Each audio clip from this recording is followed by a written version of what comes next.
மங்காத தமிழென்று செய்ய முழுது இன்று என் தமிழ் தாயை வணங்கி அவையோர் அனைவருக்கும் என் முதற்கண் வணக்கத்தை தெரிவித்துக் கொள்கிறேன். இன்று நான் பேசப் போகும் தலைப்பு அம்பேத்கரும் கல்வி.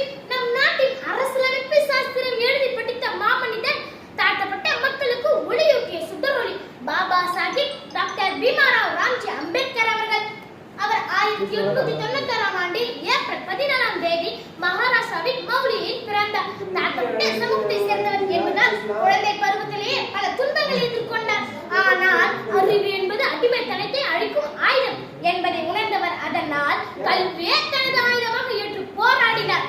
கடவுளுக்கு தரும் காணிக்கையை விட ஒரு ஏழைக்கு தரும் கல்வி மேலானது. அறிவை தேடி ஓடுங்கள், நாளை வரலாறு உண்டு. வெள்ளாக தேடி ஓடி வரும். கடந்த ஆண்டு ஐக்கிய நாடு சபை நவம்பர் 7ஆம் தேதி உலக மாணவர் தினமாக கொண்டாட அறிவித்தது. ஏன் இந்நாளில் உலக மாணவர் தினமாக கொண்டாடப்பட வேண்டும்? இந்நாளில் தான் முதலாக புரட்சியாளர் அம்பேத்கர் பள்ளிக்கு சென்றார்.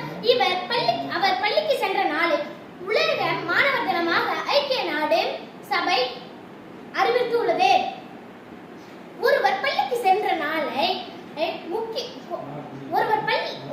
ஒருவர் பள்ளிக்கு சென்ற நாளை கொண்டாடும் அளவிற்கு அவர் முக்கியத்துவம் வகிக்கிறார் என்ற அது மிகையல்ல.